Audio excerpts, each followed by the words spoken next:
Hello दुश्मनों, कैसे हो आप। मैं हूं Ram sir and welcome to Stud Maths. आज हम लोग शुरू करने वाले हैं क्लास 10 के सबसे इंपॉर्टेंट चैप्टर को, जिसका नाम है ट्रिग्नोमेट्री, जहां छोटा सा दिखने वाला एंगल थीटा भी बड़ा दुश्मन लगता है। अपोजिट और एडजेसेंट साइड्स का कन्फ्यूजन दिमाग को घुमा देता है। 0, 30, 45, 60, 90 इस टेबल ने तो सबका जीना मुश्किल कर रखा हुआ है। और बाकी बची कुची कसर आप तो समझ ही गए होंगे। जी हाँ, ट्रिग्नोमेट्रिक आइडेंटिटीज। ओ भाई मारो मुझे मारो। बिल्कुल यही फीलिंग देती है, मतलब कि खून के आंसू रुला देती है। बट डोंट वरी, यहाँ हर दुश्मन टॉपिक बनेगा दोस्त with me Ram sir, only at Stud Maths. तो चलिए शुरू करते हैं चैप्टर को। चैप्टर की शुरुआत करेंगे हम लोग इस टर्म को समझने के साथ, ट्रिग्नोमेट्री। जैसे ही आपके माइंड में ट्रिग्नोमेट्री आता है तो पहले आना चाहिए एक राइट एंगल ट्रायंगल। अब जानते हैं क्या होता है वो, आइए बताता हूँ। तो राइट एंगल ट्रायंगल एक ऐसा ट्रायंगल होता है जिसका एक एंगल एग्जैक्टली 90 डिग्री का होता है और जो बाकी के दो एंगल्स होते हैं वो एक्यूट एंगल्स होते हैं। एक्यूट एंगल्स मतलब ऐसे एंगल जिनका मेजरमेंट 90 डिग्री से कम होता है। तो यहाँ पर हम देख पा रहे हैं ये एंगल एग्जैक्टली 90 डिग्री का है, तो इसके सामने वाली साइड को मैं बोलूँगा हाइपोटेनियस।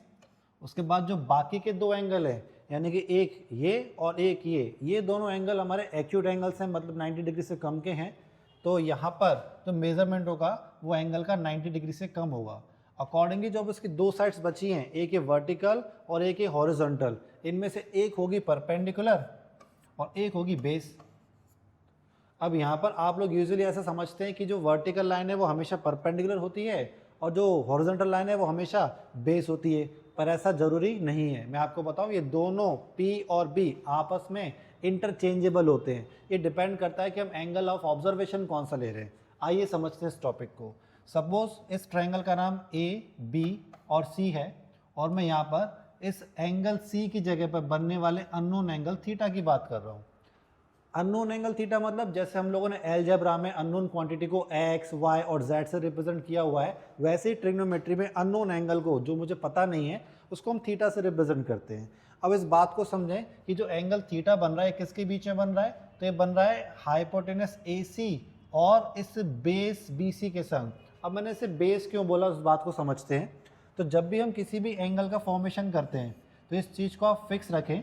इस एंगल की ये हो गई फर्स्ट आर्म और ये हो गई इस एंगल की सेकंड आर्म। आर्म मतलब जिन साइड से वो एंगल बना हुआ है।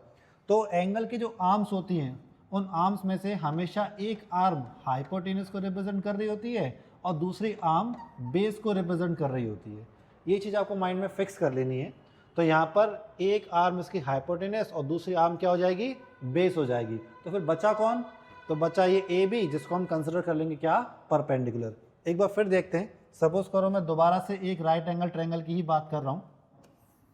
दोबारा से राइट एंगल ट्रायंगल लिया है मैंने, इसका कलर थोड़ा सा चेंज कर देते हैं ताकि ये अलग दिखे। हाँ, अब देखें इसमें, तो यहाँ पर भी एक एंगल 90 डिग्री का होगा, तो उसके सामने वाली साइड क्या होगी, हाइपोटेनियस। इसको तो हम डिनाई कर ही नहीं रहे कि 90 के सामने वाली साइड हमेशा क्या होगी, हाइपोटेनस होगी। अब जो बची इसकी दो साइड्स, उनके बारे में और बात कर लेते हैं। तो ये दो एक्यूट एंगल, इस बार मैं अपना acute angle theta angle A पर कंसिडर कर लेता हूँ। और जो मैंने आपको अभी कॉन्सेप्ट बताया, जिसके हिसाब से थीटा जो एंगल होता है उसकी दो आर्म में से एक आर्म हाइपोटेनियस और दूसरी आर्म बेस होती है। अगर इस एंगल थीटा के रिस्पेक्ट में ये AC हाइपोटेनियस है तो अब इस AB को क्या बनना पड़ेगा, अब इसको बेस बनना पड़ेगा, क्योंकि मैंने बताया ना कि एंगल किसके बीच में बनना है, एंगल बेस और हाइपोटेनस के बीच में बनना है। तो यहाँ पर ये एंगल किसके बीच में बनेगा, बेस और हाइपोटेनस के बीच में बनेगा। तो जो बची हुई साइड हो गई वो कौन हो जाएगी, वो हो जाएगी परपेंडिकुलर। तो आप समझ पा रहे हैं मैं क्या कहना चाह रहा था, कि हाइपोटेनस तो फिक्स है जो कि 90 डिग्री के सामने है, बाकी परपेंडिकुलर और बेस ये आपस में इंटरचेंजेबल हैं। डिपेंड करता है कि एंगल ऑफ ऑब्जर्वेशन कहाँ पर है। ठीक, चलिए अब P, B और H इन तीनों साइड्स में एक रिलेशन ऐसा है जो हमेशा वैलिड है, हमेशा एग्जिस्ट करेगा, जिसको आप लोग जानते हो पाइथागोरस के नाम से। तो चलिए समझ लेते हैं कि पाइथागोरस थ्योरम के हिसाब से इन P, B, H में क्या रिलेशन है। आपने पढ़ा हुआ है कि हाइपोटेनस का स्क्वायर किसके इक्विवेलेंट होता है, perpendicular square plus base square के। इसका मतलब ये है कि अगर मुझे किसी भी क्वेश्चन में P, B और H इन तीन में से कोई सी भी दो साइड्स पता हैं और मुझे अगर तीसरी साइड को कैलकुलेट करना है तो मैं ये वाला रिलेशन अप्लाई कर दूंगा और मेरा तीसरी साइड का आंसर आ जाएगा। Let's move to next topic, जिसका नाम है ट्रिग्नोमेट्रिक रेशियोज। रेशियोज जैसे आप सुनते हैं आपके माइंड में आता होगा कि हमको कुछ तो भी डिवाइड करना है। बिल्कुल सही समझे आप, क्योंकि रेशियो का मतलब होता है किन्हीं भी दो क्वांटिटी को आपस में डिवाइड करना। तो यहाँ पर मेरे पास वो कौन सी दो क्वांटिटी है जिनको मैं आपस में डिवाइड करूंगा।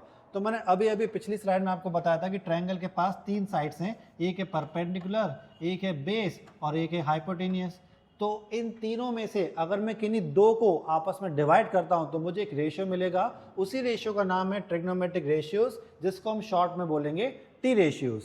तो total possibility P B H के संग जो बनती हैं वो टोटल 6 होती हैं। उनमें से मैं सभी को डिस्कस कर रहा हूं। तो सबसे पहले मैं यहाँ पे देख पा रहा हूं, मैंने लिखा हुआ है साइन ऑफ एंगल थीटा, फिर लिखा हुआ है कोसाइन ऑफ एंगल थीटा, फिर लिखा हुआ है टेंजेंट ऑफ एंगल थीटा। इस तरीके से मैंने पूरे आपके सामने ये 6 नाम लिखे हुए हैं।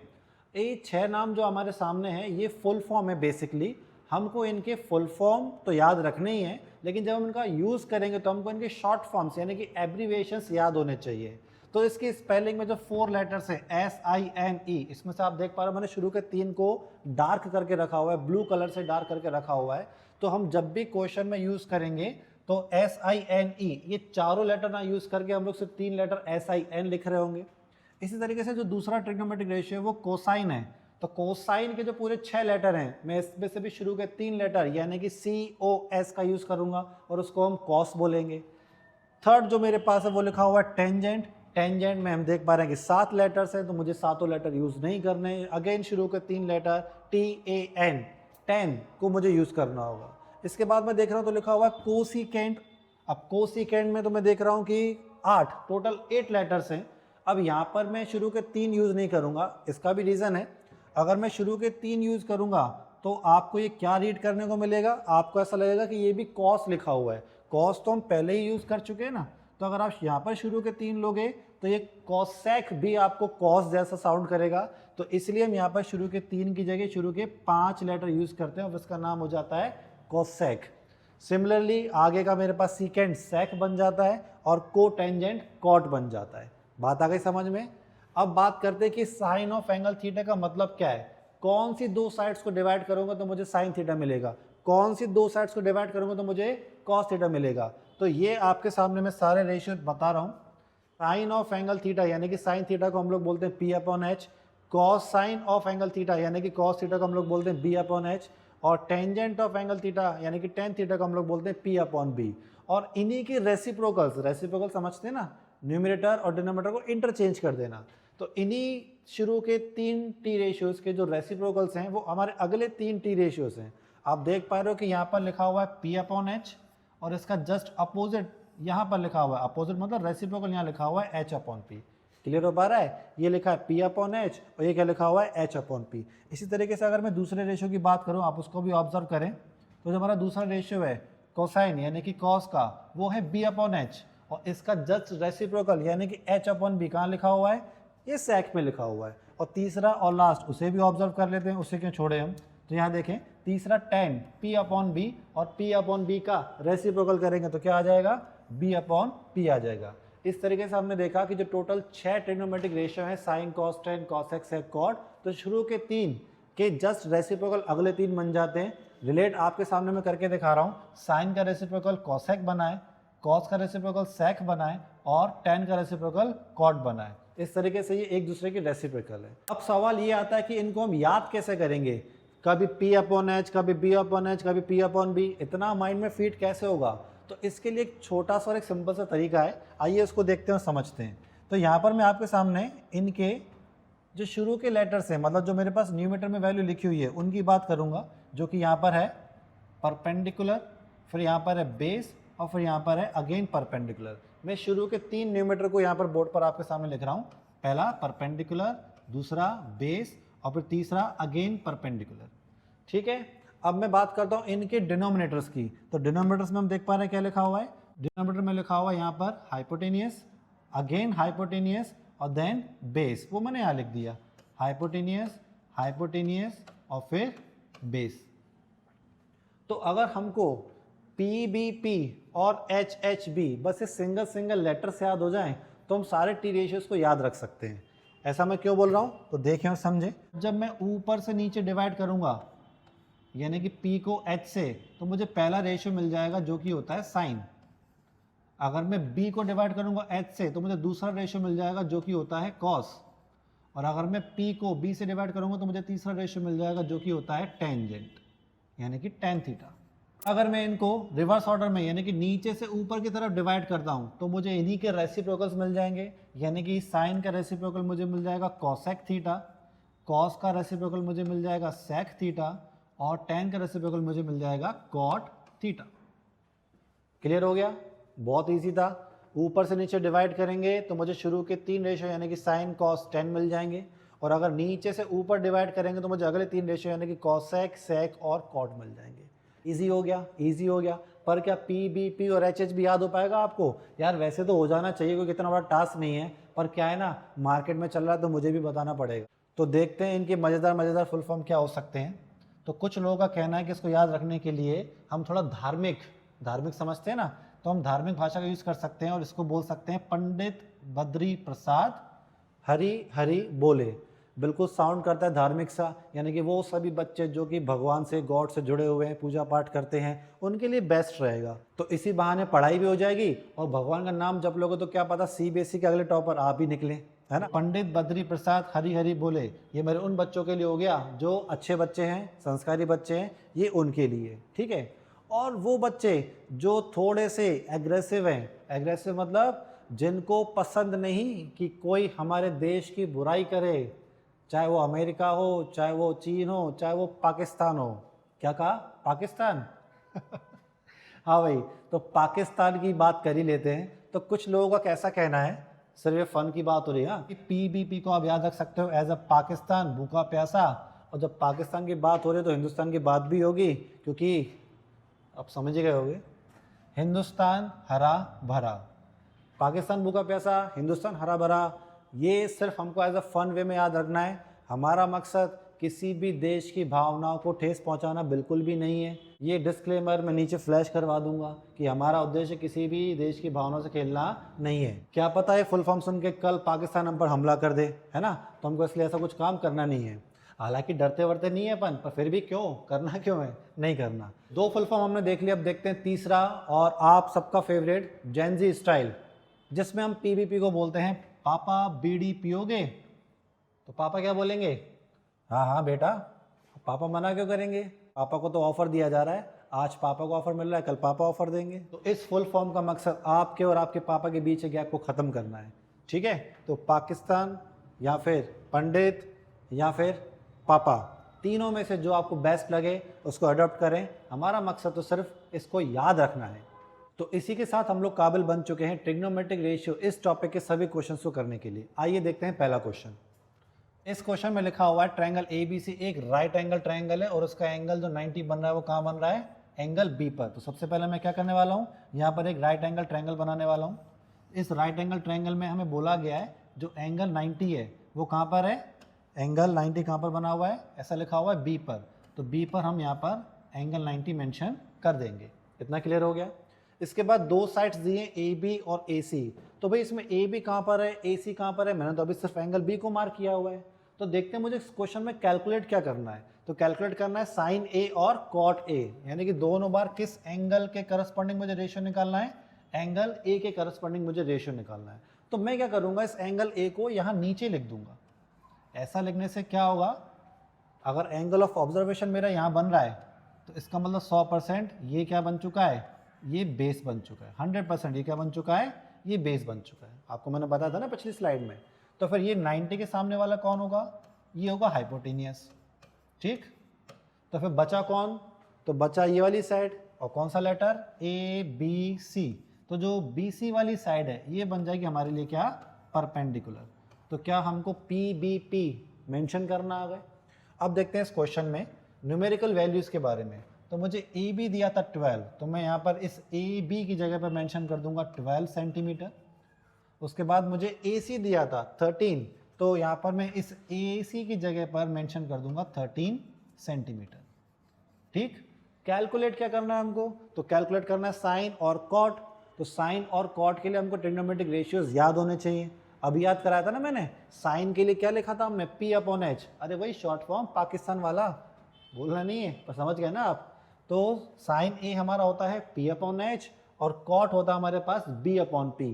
पर यार मुझको जब परपेंडिकुलर चाहिए वो तो है ही नहीं, तो अब इस परपेंडिकुलर को कैसे कैलकुलेट करेंगे, तो वो भी मैंने आपको बताया था। इस परपेंडिकुलर को कैलकुलेट करने के लिए हम लोग यूज़ कर पाएंगे पाइथागोरस को। पाइथागोरस का यूज़ क्या था, ये मैंने आपको बोला था कि जब भी किसी क्वेश्चन में मेरे पास दो साइड्स अवेलेबल हो और मुझे तीसरी साइड कैलकुलेट करनी हो, मुझे दो साइड्स अवेलेबल है, तीसरी साइड कैलकुलेट करनी हो, तो पहला काम किसका आना है, पहला काम आना है पाइथागोरस का, जो कि होती है हाइपोटेन्यूज का स्क्वायर इज इक्वल्स टू उसकी अदर टू साइड्स यानी कि परपेंडिकुलर और बेस स्क्वायर। अब इसमें से मुझे जो जो पता है उनका मैं पुट कर देता हूँ। जैसे कि हाइपोटेन्यूज 13 पता है, तो ये हो जाना है 13 का स्क्वायर। परपेंडिकुलर नहीं पता, अफसोस, तो उसको आप p लिख सकते हो। उसके बाद बेस, हाँ भाई बेस पता है 12 है, ठीक। इसके बाद मेरे पास है कुछ बेसिक्स नंबर हैं जिनको आपने कई बार देखा हुआ है, स्क्वायर किया हुआ है। 13, तो 13 का स्क्वायर याद है जिन बच्चों को, बहुत अच्छी बात है, डायरेक्ट वो 169 लिख सकते हैं।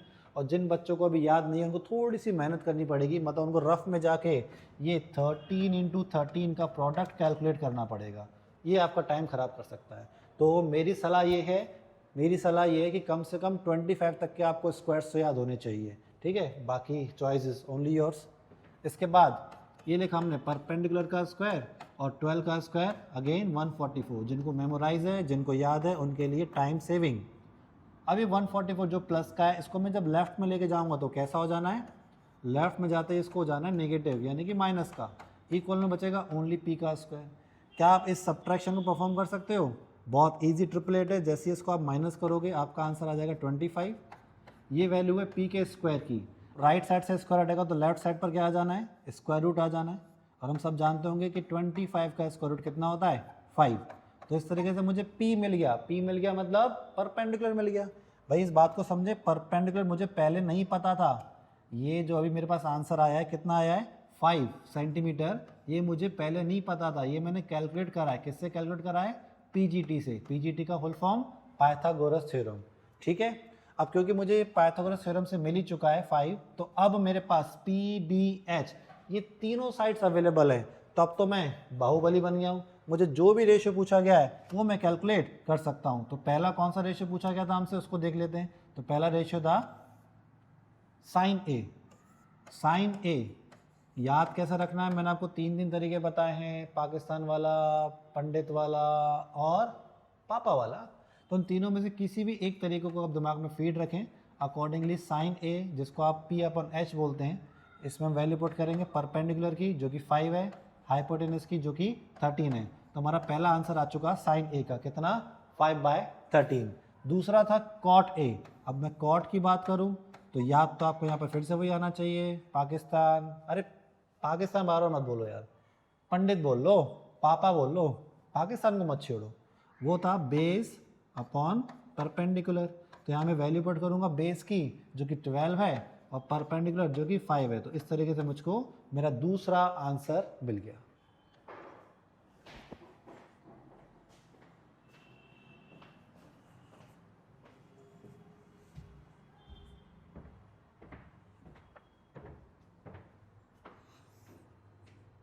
चलिए बढ़ते हैं अगले क्वेश्चन की तरफ और देखते हैं, जिसमें हमको बोला गया है tan थीटा 8/15 के बराबर है और थीटा के लिए बोला गया है कि वो 0 से बड़ा है और 90 से छोटा है।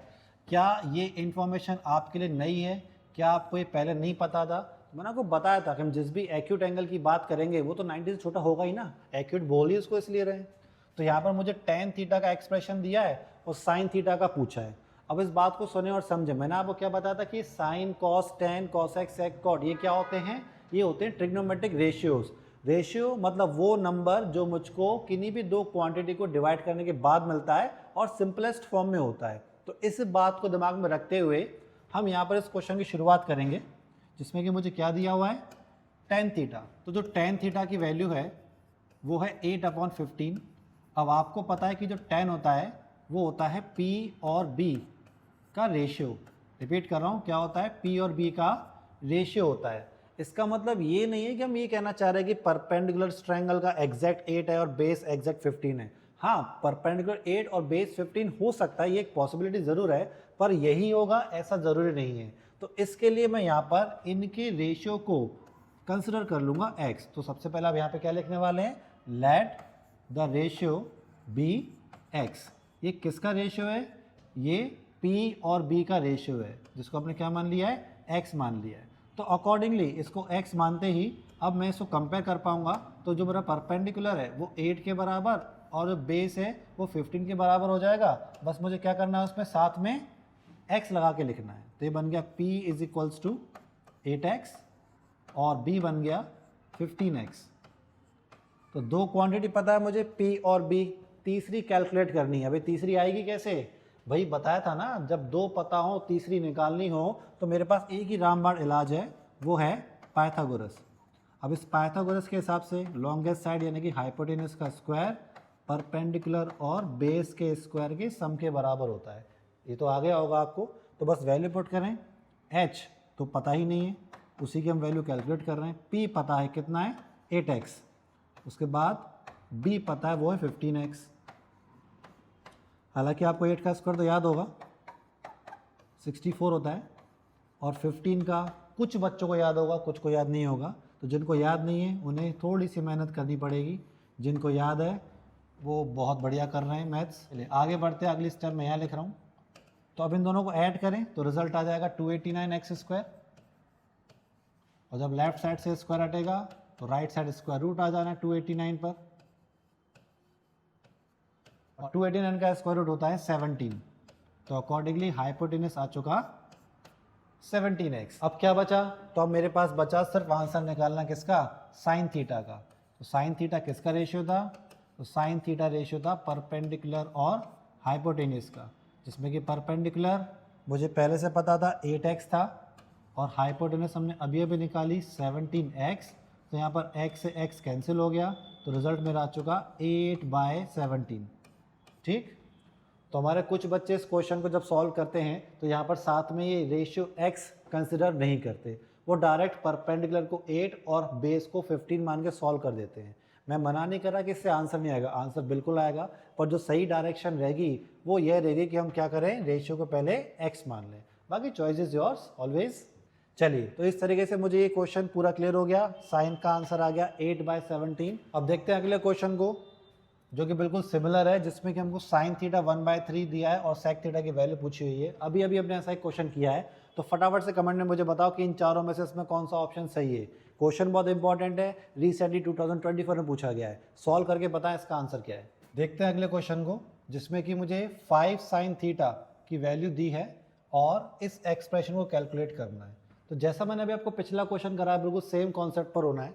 तो यहाँ पर मैं सबसे पहले साइन थीटा को एक्सप्रेस करूँगा। तो ये जो मल्टीप्लाई का 5 है कहाँ जाना है? ये डिवाइड में आ जाना है। ठीक। साइन किसका रेशियो होता है? P और H का रेशियो होता है। तो एक तरीका तो जो मैंने अभी आपको बताया कि हम रेशियो को क्या मान लें? x मान लें। तो जब आप रेशियो को x मानोगे तो अकॉर्डिंगली P हो जाएगा 3x और H हो जाएगा 5x। एक तरीका तो वो था ही। बिना रेशियो कंसिडर करे भी आप इस क्वेश्चन को कर सकते हो। इसके लिए मैं इसको सिर्फ डायरेक्ट कंपेयर करूँगा और कुछ भी नहीं। तो कंपेयर करते मुझे पता पड़ जाएगा कि जो P है वो 3 और जो H है वो 5 है। इसके बाद मुझे जब दो क्वांटिटी पता है और तीसरी कैलकुलेट करनी है, तो मैंने आपको एक ही रामबाण इलाज बताया था, वो था पीजीटी मतलब कि पाइथागोरस थ्योरम। जब आप पाइथागोरस थ्योरम को अप्लाई करेंगे, यानी कि h square equals to P square plus B square, इस कॉन्सेप्ट को अप्लाई करेंगे तो सॉल्व करने के बाद आपको बेस जो मिलेगा वो आ जाएगा 4। ये आप सॉल्व कर सकते हैं, बहुत छोटा सा टास्क है, इसको आप परफॉर्म करें, ज़रूर करें, जिससे आपको इस पाइथागोरस की प्रैक्टिस भी हो जानी है। इसके बाद जो मुझे कैलकुलेट करना है वो है tan और sec का होल स्क्वायर। तो पहले मैं इंडिविजुअल tan और sec की वैल्यू कैलकुलेट कर लेता हूँ। तो tan थीटा हमको रेशियो याद होना चाहिए किस किस का होता है। तो tan थीटा रेशियो होता है परपेंडिकुलर और बेस का। हमारे पास परपेंडिकुलर है बिल्कुल 3 और बेस है 4। तो इस तरीके से tan थीटा की वैल्यू 3/4 हमारे पास है। और जो sec थीटा होता है, ये sec थीटा भी आपको याद होना चाहिए, ये होता है h/b। क्या h और b की हमारे पास वैल्यू है? तो बिल्कुल है, h 5 है और b 4 है। सो अब जो मेरा टास्क था उस पर आ जाते हैं। टास्क था tan theta plus sec theta का होल स्क्वायर। तो tan थीटा यानी कि 3/4 प्लस sec थीटा यानी कि 5/4, और पूरे की पावर 2 है तो हम यहाँ पर लगा देंगे। इसके बाद ये दोनों लाइक फ्रैक्शन है। लाइक फ्रैक्शन याद है आपको, जिन फ्रैक्शन के डिनोमिनेटर सेम होते हैं, एक जैसे होते हैं, उनको हम लाइक फ्रैक्शन बोलते हैं। तो यहाँ मैं इनको डायरेक्ट ऐड कर पाऊंगा, इनके दोनों के न्यूमरेटर को मैं डायरेक्ट ऐड कर पाऊंगा। तो 3 + 5 ये 8 हो जाएगा, अपॉन में 4 और फिर पूरे का होल स्क्वायर।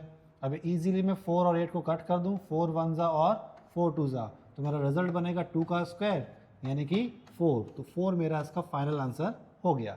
होपफुली आपको ये क्वेश्चन समझ में आ गया हो। चलिए नेक्स्ट क्वेश्चन देखते हैं, जिसमें मुझे 3 cot A ये एक्सप्रेशन दिया हुआ है कि 0 के बराबर है, और मुझे इस बार चेक करना है कि क्या ये क्वांटिटी और ये क्वांटिटी दोनों आपस में इक्वल हैं। क्वेश्चन में मुझे इसको इसके बराबर प्रूफ नहीं करना, ये पूछ रहे हैं हमसे क्या ये दोनों एक्सप्रेशन के आंसर बराबर आएंगे। चलिए देखते हैं। शुरुआत करेंगे इसी गिवन एक्सप्रेशन से, यानी कि 3 cot A -4, इस -4 को राइट में लेके जाऊंगा तो प्लस का 4 हो जाएगा। उसके बाद लिखूंगा मैं cot A, और जो मल्टीप्लाई का 3 मैं यहाँ पर देख पा रहा हूँ उसको हम पहुँचा देंगे डिवाइड में। और cot किसके से रेशियो होता है, अब तक आपको याद हो चुका होगा, ये होता है बेस और परपेंडिकुलर का रेशियो। और इस क्वेश्चन को भी मैं डायरेक्ट कंपेयर करके ही सॉल्व करवा रहा हूँ। तो जैसे आप कंपेयर करेंगे तो आपको कंपैरिजन से b मिल जाएगा कितना 4, और p मिल जाएगा, ये कितना मिल जाएगा 3।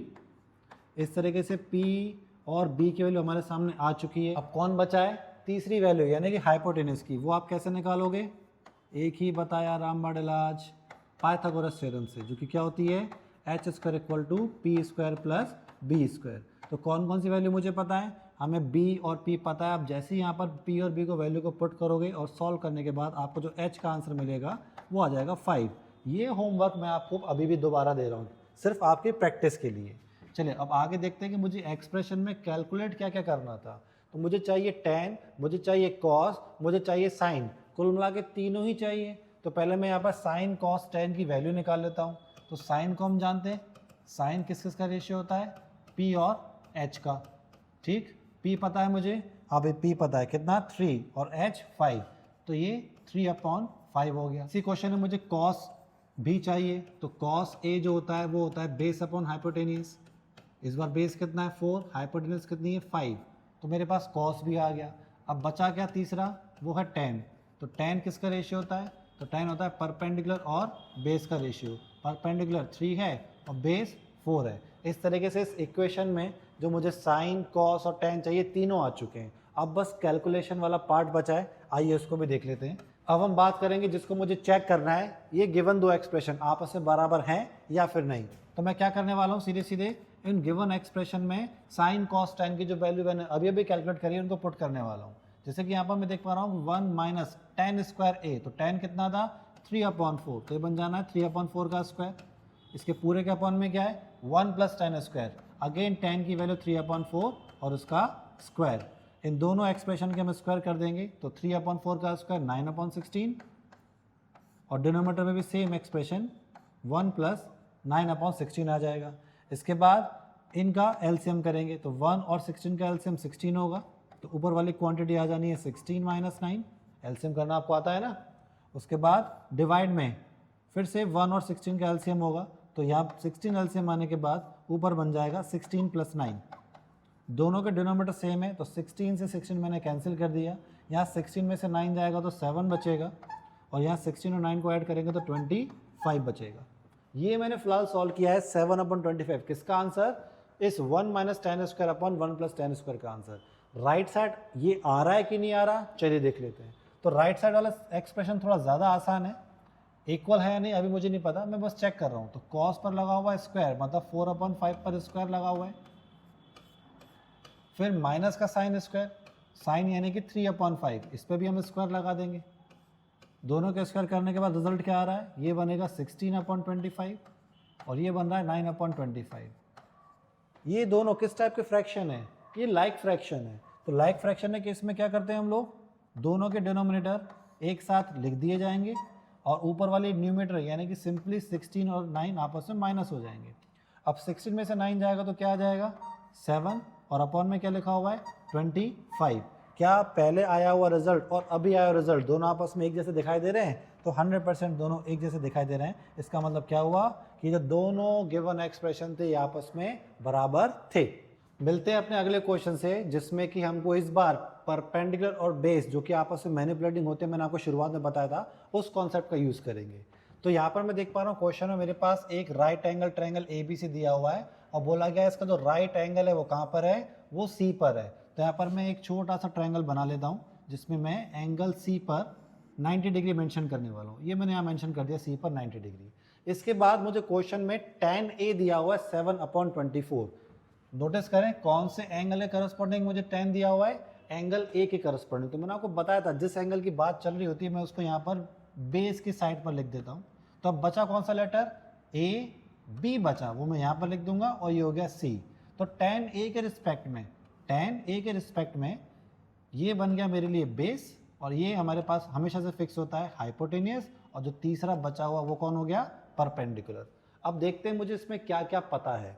तो क्वेश्चन में क्योंकि tan A का एक्सप्रेशन पता था मुझे 7/24, तो यहाँ पर हम वही लगाएंगे पाइथागोरस।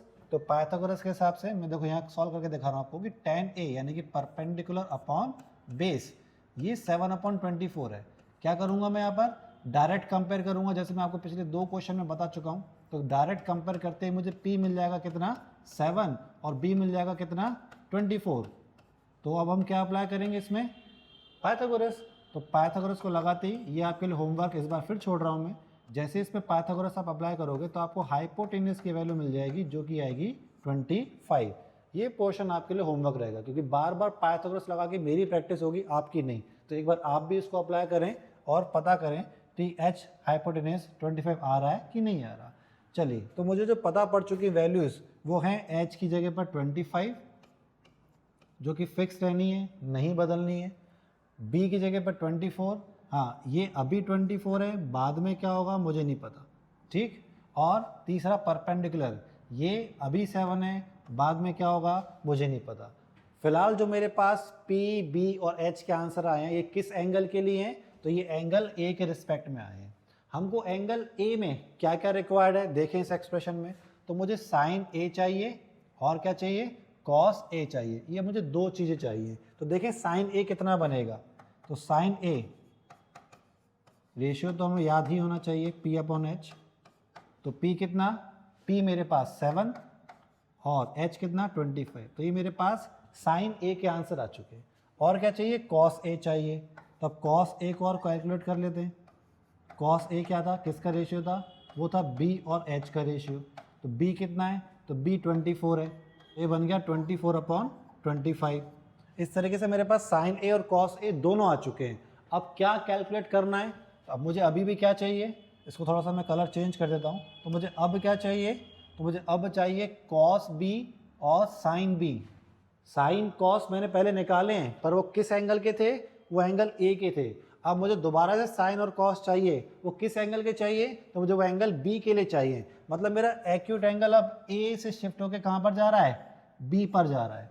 तो मैंने आपको बताया था कि जब हमारा एंगल बदल जाएगा तो बेस और परपेंडिकुलर आपस में इंटरचेंज हो जाएंगे।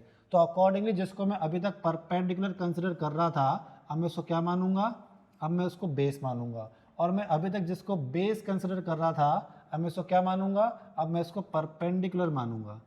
क्या समझे आप लोग, सिर्फ इंटरचेंज करना है P और B को आपस में। तो मैंने P की जगह पर B लिख दिया और B की जगह पर P लिख दिया। अगेन मुझे क्या निकालना है, साइन B और कॉस B निकालना है। चलो इसको कैलकुलेट में यहाँ कर देता हूँ, ठीक। तो साइन B, बेटा रेशियो तो वही रहता है, वो तो नहीं बदलेगा, P/H, जिसमें H भी फिक्स है, कितना, हाइपोटेनस। इसको ना तुम बदल सकते हो ना मैं।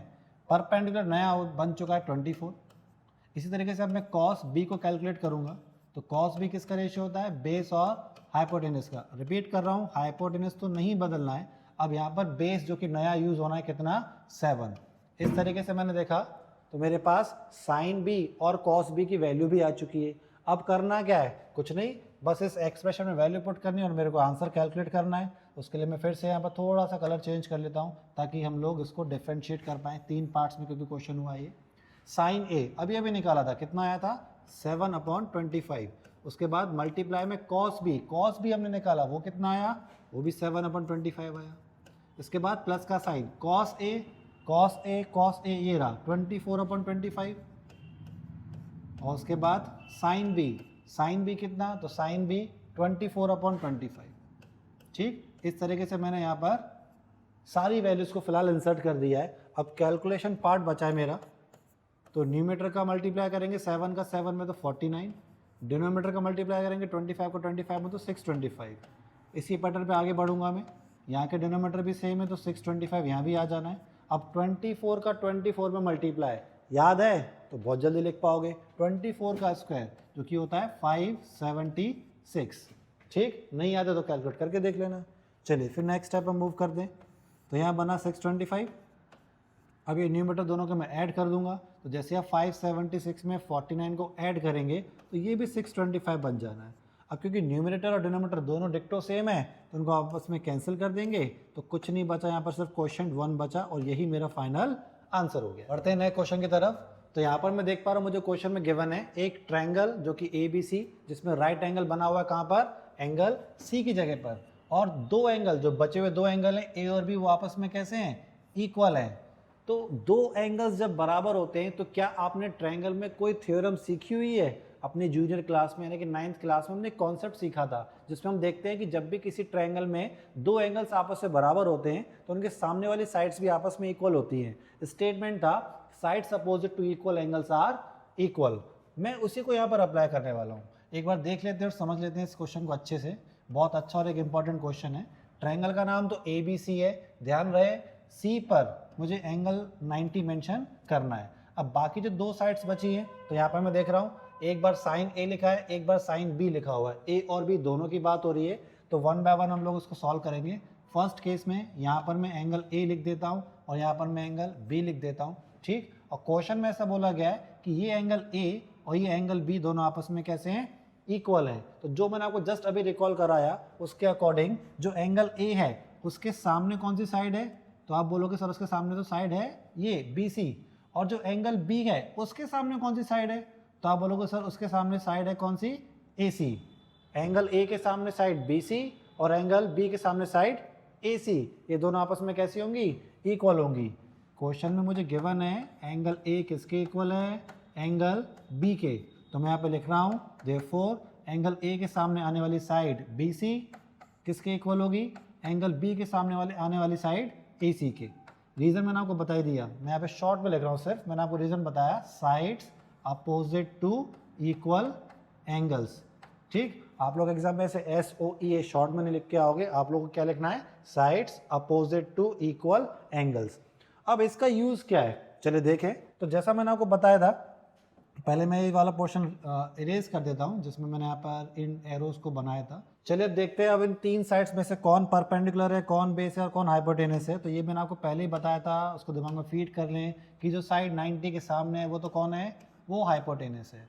और एंगल A के रिस्पेक्ट में अगर मैं बात करूँ तो मैं इससे कंसिडर करूँगा बेस, क्योंकि मैंने आपको बताया था जिस एंगल की हम बात कर रहे होते हैं वो किसके बीच में बनता है, वो हाइपोटेनस और बेस के बीच में बनता है। तो फिर बचा कौन, बचा परपेंडिकुलर। ठीक, तो एंगल A में मुझे क्या क्या चाहिए मैं पहले निकाल लेता हूँ। तो अब मुझे क्या चाहिए, मुझे चेक करना है कि क्या साइन A और साइन B आपस में बराबर हैं। तो पहले मैं एक काम करता हूँ, साइन A को कैलकुलेट कर लेता हूँ।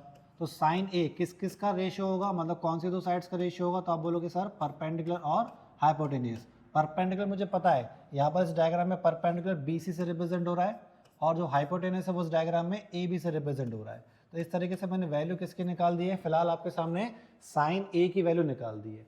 अब मुझे किसकी वैल्यू निकालनी है, अब मुझे अगला कैलकुलेट करना है साइन B।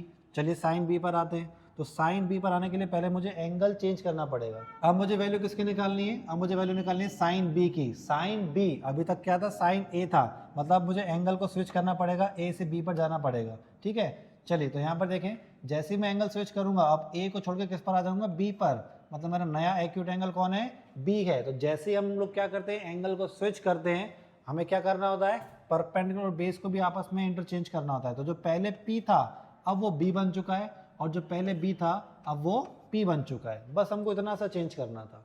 चलिए देखते हैं साइन B की वैल्यू को। साइन B रेशियो तो बेटा वही होगा किसका, परपेंडिकुलर और हाइपोटेनियस का। परपेंडिकुलर कौन है अब, तो नया परपेंडिकुलर अब AC है और हाइपोटेनियस कौन है, तो हाइपोटेनियस तो अभी भी AB है, वही पुराना हमारा हाइपोटेनियस AB, क्योंकि वो कभी नहीं बदलता। अब यहाँ पर देखें BC अपॉन AB, यहाँ लिखा है AC अपॉन AB। क्या दोनों की शक्ल सेम दिख रही है? तो आप बोलोगे सर नहीं, दोनों के डिनोमिनेटर तो सेम है, माना दोनों के डिनोमिनेटर तो सेम है, पर क्या सेम नहीं है अभी? दोनों का न्यूमरेटर, ये BC है और ये AC है। अगर हम थोड़ा सा गौर से देखें तो हमने अभी अभी ये चीज़ प्रूव करी थी कि जो AC है वो किसके बराबर है? AC जो है वो BC के बराबर है। तो मैं इसका यूज़ करने वाला हूँ। तो जैसे ही मैं अगली स्टेप में AC की जगह पे क्या लिखूंगा? BC लिखूंगा, और अपॉन में तो AB पहले से लिखा ही हुआ था। अब नोटिस करें, क्या ये दोनों फ्रैक्शन सेम हो चुके हैं? ये भी BC अपॉन AB और ये भी BC अपॉन AB, दोनों एक्सप्रेशन सेम हो चुके हैं। तो हम अब क्या बोलने वाले हैं? इक्वेशन नंबर 1 और इक्वेशन नंबर 2 को कंपेयर करते ही इसको अपन होल्ड कर देंगे इक्वेशन नंबर 1 पर, और इसको बोल देंगे इक्वेशन नंबर 2, और स्टेटमेंट क्या देंगे? फ्रॉम इक्वेशन नंबर 1 एंड 2, क्योंकि दोनों इक्वेशन के क्या सेम है? दोनों इक्वेशन के RHS सेम है, तो दोनों इक्वेशन के LHS भी कैसे होंगे? सेम होंगे। तो from 1 and 2 we can say that sine A is equals to sine B। Hopefully आप समझ गए होंगे इस क्वेश्चन को। तो जैसे मैंने इस क्वेश्चन को सॉल्व किया साइन A और साइन B के लिए, वैसे ही आपको इस क्वेश्चन को सॉल्व करना है tan A और tan B के लिए। जिसको आ जाए कमेंट बॉक्स में थंब ऐसा साइन बना देना। अब जो क्वेश्चन हम करने वाले हैं वो है तो NCERT का एग्जाम्पल का क्वेश्चन, लेकिन बहुत ही इंपॉर्टेंट, बहुत ही प्यारा क्वेश्चन है। यहाँ मुझे एक ट्रायंगल OPQ दिया हुआ है जिसमें राइट एंगल बना हुआ है किस वाले पॉइंट पर? पॉइंट P पर। तो सबसे पहले मैं क्या करूंगा? एक राइट ट्रायंगल ही बना लूंगा और जिसमें मेंशन कर दूंगा एंगल P पर 90 डिग्री। ठीक, उसके बाद जो मुझे रेशियो कैलकुलेट करने हैं वो है sine Q, cos Q, tan Q। मतलब तीनों बार मैं देख रहा हूँ एंगल Q यूज हो रहा है, तो मैं एक्यूट एंगल Q को कहाँ पर मार्क कर दूंगा? यहाँ पर। ठीक, अब बचा कौन सा लेटर? ट्रायंगल का नाम था OPQ, तो लेटर O बचा, उसको मैं यहाँ पर लिख दूंगा। 90 के सामने वाली साइड फिक्स होती है हाइपोटेन्यूस, ये मुझे पता था। एंगल Q के रिस्पेक्ट में जिस एंगल की हम बात कर रहे हैं ये बेस बन जाएगा, और बचा हुआ लेटर वो कौन हो जाएगा? परपेंडिकुलर। अब क्वेश्चन है मुझे OP की वैल्यू दी है 7, कहाँ पर है OP? ये रहा, OP की वैल्यू मुझे दी है 7, एक चीज पता पड़ गई। उसके बाद सेम क्वेश्चन है मुझे OQ और PQ का डिफरेंस दिया है। बात को समझें, ना तो मुझे OQ पता है कितना है, ये हाइपोटेनस OQ कितना है नहीं पता, PQ कितना है, ये बेस PQ कितना है ये भी नहीं पता। हाँ, तो पता क्या है मुझे? इन दोनों साइड्स में जो डिफरेंस है वो पता है, OQ माइनस PQ ये 1 है, हम सिर्फ इतना जानते हैं। तो अब मैं क्या करूंगा? इन दोनों में से OQ और PQ में से किसी एक साइड को X कंसिडर कर लूंगा। तो सपोज मैं इसकी PQ यानी कि बेस को X कंसिडर कर रहा हूं, तो जैसे आप इस PQ की जगह पर X लिखेंगे तो यहाँ से आपको OQ का एक्सप्रेशन मिल जाएगा। कितना हो जाएगा वो? ये मैं लिख रहा हूँ OQ इज इक्वल टू ये माइनस का X, राइट में जाके कैसा हो जाएगा? प्लस का X। तो मुझको अब OQ भी पता पड़ चुका, ये OQ कितना है? तो OQ है 1 प्लस X। इतना भी क्लियर हो गया। अब मुझे क्या करना है? अब मुझे इस अननोन X की वैल्यू निकालनी है, क्योंकि जब तक अननोन X नहीं आएगा ना मुझे बेस पता पड़ पाएगा ना मुझे हाइपोटेनस पता पड़ पाएगी। और हम जानते हैं इन तीनों साइड्स में यानी कि P, B और H में एक बहुत प्यारा सा रिलेशन है, यानी कि again I am talking about Pythagoras theorem. अभी यहाँ पर मैं आपको सॉल्व करके दिखाऊंगा क्योंकि वो अननोन वेरिएबल X में है। एक्सप्रेशन हमारे पास जाता है पाइथागोरस का h² equal to p² plus b²। अब जो जो मुझे पता है एक्सप्रेशन हम पुट कर देंगे, जैसे कि हाइपोटेन्यूस 1 प्लस एक्स है, नोन नहीं है अननोन है, पर अननोन एक्सप्रेशन इसका 1 प्लस एक्स है। उसके बाद परपेंडिकुलर की बात करें तो परपेंडिकुलर तो मुझे पूरा का पूरा नोन यानी कि 7 पता है। और फिर बात करें बेस की, तो बेस मुझे फिलहाल इन टर्म्स ऑफ एक्स ही पता है यानी कि x²। इसके बाद मैं यहाँ पर देख पा रहा हूँ इस ब्रैकेट के ऊपर पावर 2 लगी हुई है, तो यहाँ पर हमको एल्जेब्रिक आइडेंटिटी यूज़ करनी पड़ेगी, मतलब कि a प्लस बी का होल स्क्वायर लगाना पड़ेगा, जो कि क्या होता है a² plus b² plus 2 into a into b। ठीक है, आपकी प्रैक्टिस अच्छी है तो उसको आप डायरेक्ट भी लिख सकते थे। उसके बाद यहाँ हम देखें तो 7 का स्क्वायर 49 हो जाएगा और ये x² एज इट इज लिखा हुआ है। नेक्स्ट स्टेप 1 का स्क्वायर 1 ही होता है, देन x² और 2 का इंटू 1 और x में करेंगे तो ये 2x आ जाएगा इक्वल में 49 प्लस x²। अब इस स्टेप को केयरफुली देखें, ये जो पॉजिटिव x² है ना, ये वाला पॉजिटिव x², जब मैं इसको लेफ्ट में लेके आऊँगा तो कैसा हो जाएगा? Negative x²। तो मतलब ये वाला पॉजिटिव x² यहाँ आते ही नेगेटिव हो जाएगा और इस x² से कैंसिल हो जाएगा। तो यहाँ पर मेरे पास वेरिएबल सिर्फ 2x बचा इक्वल में 49 और ये प्लस का 1 यहाँ पर जाके माइनस का 1 हो जाएगा। अगली step 2x is equal to subtract करते ही 48 और फिर अगली स्टेप ये मल्टीप्लाई का 2 डिवाइड में चला जाएगा और 48 को डिवाइड कर देगा और आंसर कितना आ जाएगा? 24। इस तरीके से मुझे x की वैल्यू पता पड़ गई और x था क्या? x था, हाँ भाई x था हमारे पास बेस, तो बेस हो चुका है अब 24, ठीक। और फिर देखें हाइपोटेनस, तो हाइपोटेनस था 1 + x यानी कि 1 + 24, तो वो कितना बन गया, वो बन गया 25। इस तरीके से मेरे पास तीनों वैल्यू आ चुकी है। P7 पहले से पता था, B 24 आ गया और H 25 आ गया। अब पूछा क्या था उन्होंने, पूछा था हमसे साइन क्यू, कॉस क्यू और टेन क्यू, इसको हम यहाँ पर निकाल देंगे। साइन क्यू सबसे पहले क्या देखेंगे, साइन क्यू को, साइन किसका रेशियो, P और H का रेशियो। P कितना है, P कितना है, तो P है 7 और H कितना है, तो H है 25। ईजी था, ईजी था। सिमिलर वे में हम कॉस क्यू निकालेंगे, तो कॉस क्यू जो कि कितना होगा, बेस अपॉन हाइपोटेनस। बेस कितना है, तो बेस है 24 और हाइपोटेनस कितनी है 25। ये हमारे पास दूसरा आंसर आ गया। अब तीसरा आंसर समझ गए होगे, कमेंट में फेंक के बताओ कितना आ रहा है। चलिए देखते हैं अगले क्वेश्चन को, जिसमें मुझे साइन थीटा की एक्सप्रेस किया गया है a/√a² + b²। अभी तक हमने जो क्वेश्चंस किए थे उसमें नोन टर्म्स मतलब कि न्यूमेरिक वैल्यू दी हुई थी, और यहाँ पर क्या है, साइन थीटा तो है पर न्यूमेरिक वैल्यू ना होकर मेरे पास अननोन्स हैं, और मुझे वैल्यू निकालनी है किसकी, कॉस और टेन की। बिल्कुल पैनिक नहीं करना है, बहुत आसानी से सॉल्व होगा इस क्वेश्चन भी। तो साइन को हम जानते हैं वो किसका रेशियो होता है, P और H का, और यहाँ पर लिखा हुआ इसके इक्वल में a और फिर रूट के अंदर a² + b²। हमें तो बस क्या करना है, इसको डायरेक्ट कंपेयर कर देना है जैसे हम कर रहे थे, मतलब P की जगह पर a आ जाना है और H की जगह पर √a² + b² ये आ जाना है। दो चीज़ें पता हैं, P और H पता है, क्या निकालना है, B। कौन देगा जवाब, तो जवाब देगा पाइथागोरस यानी कि PGT।